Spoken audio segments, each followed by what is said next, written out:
साथियों, 5 जून 2026 से अगर आप एलपीजी सिलेंडर का इस्तेमाल करते हो तो कुछ ऐसे नियम हैं जो 1 जून से 5 जून के भीतर सिलेंडर बुकिंग को लेकर बदलाव हो सकते हैं। अगर आप भी एलपीजी का इस्तेमाल करते हो तो आप अपना राय इस नियम को देखकर जरूर दो और बताओ कि यह नियम जनता के लिए है या फिर जनता को परेशान करने के लिए है। अगर आप ये वीडियो फेसबुक पर देख रहे हो तो एलपीजी के इस नए नियम के बारे में आप क्या जानकारी रखते हो या नहीं रखते हो, अपना राय जरूर दो। हमारे पीछे आप तस्वीर देख सकते हो। 5 जून 2026 से बदल जाएंगे सिलेंडर बुकिंग के नियम। इस कड़े नियम से कितना फ़ायदा होगा आज मैं आपको इस वीडियो में बताने वाला हूँ। नियम से कितना फ़ायदा हो सकता है, कितना नुकसान हो सकता है, अगर ये नियम और पहले आया होता तो क्या क्या हो सकता है। आप यहाँ पर शुरू करते हैं। यहाँ पर आप देख लीजिए 5 जून 2026 से बदल सकते हैं एलपीजी गैस बुकिंग के नियम। देखिए पहला नियम क्या है, नियम में कुछ बदलाव हुए हैं। अब देखिए ओटीपी के बिना सिलेंडर डिलीवरी नहीं। लगातार सरकार इस चीज़ पर काम कर रही है। वो आपको देखना होगा कि आपके आसपास जो स्कैमर है, ब्लेकर है, सिलेंडर का ब्लैक करते हैं, वो उनके लिए ये जो अगर ओटीपी के बिना सिलेंडर डिलीवरी नहीं हो पाएगा। अब यहाँ पर देखिए गैस बुकिंग के बाद रजिस्टर मोबाइल नंबर पर ओटीपी आएगा। डिलीवरी के समय ओटीपी बताने पर ही सिलेंडर मिलेगा। इसका उद्देश्य फर्जी डिलीवरी और ब्लैक मार्केटिंग को रोकना है। अब यहाँ पर देखिए फायदा कितना है और नुकसान कितना है, ये भी पहले नियम को जान लीजिए भाइयों। देखिए फायदा होगा, सही उपभोक्ता को ही सिलेंडर मिलेगा। अब देखिए फर्जी बुकिंग और चोरी पर रोक लगेगी, सब्सिडी का दुरुपयोग कम होगा।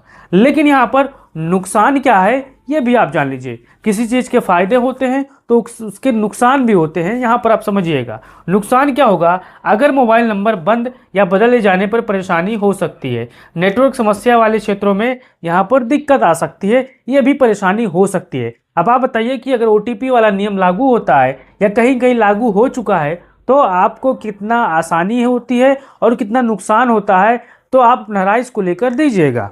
अब चलते हैं दूसरे नियम की तरफ।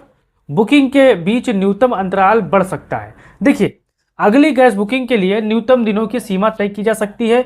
बार बार बुकिंग पर निगरानी बढ़ सकती है। आपको याद होगा पिछली बार भी यहाँ पर समय को बढ़ाया गया था, लेकिन खबर यह है कि इस बार भी कुछ दिन को और बढ़ाया जा सकता है साथियों। अब देखिए फायदा क्या होगा, कालाबाजारी पर रोक लगेगी, गैस की उपलब्धता बेहतर हो सकती है। अब इसके नुकसान क्या है ये भी आप जान लीजिए। बड़े परिवारों को परेशानी हो सकती है, ज़्यादा खपत वाले उपभोक्ताओं को इंतजार करना पड़ सकता है। अब आप बताइए कि आपका सिलेंडर कितने महीने में बुक हो जाता है और आप कितने महीने में उसको रिसीव कर सकते हो।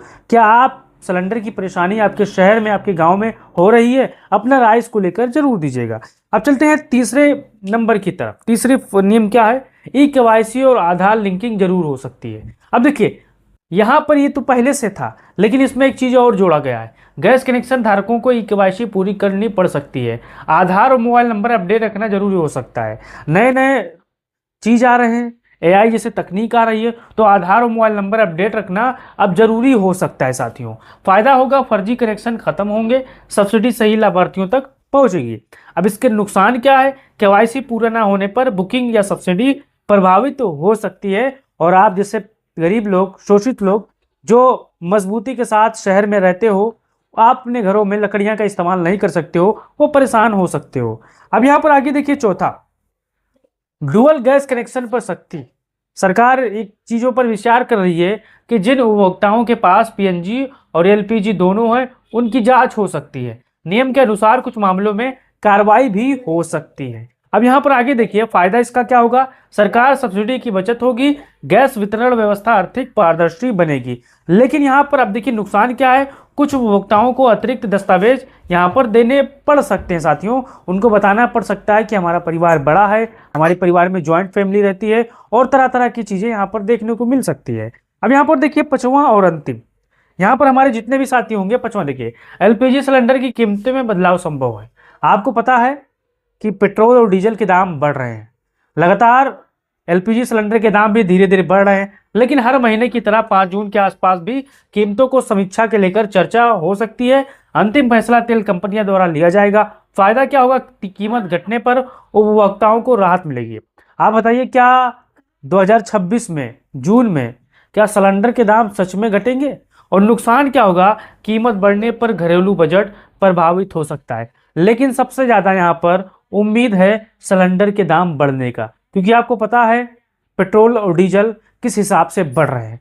तो हमारे जितने भी साथी होंगे, अगर आपको ये नियम पसंद आया हो, ना पसंद आया हो, तो इसके बारे में आप अपना राय दे सकते हो और इस वीडियो को तमाम साथियों भाइयों बहनों तक शेयर कर सकते हो और अपना कीमती राय जरूर दो साथियों। जय हिंद।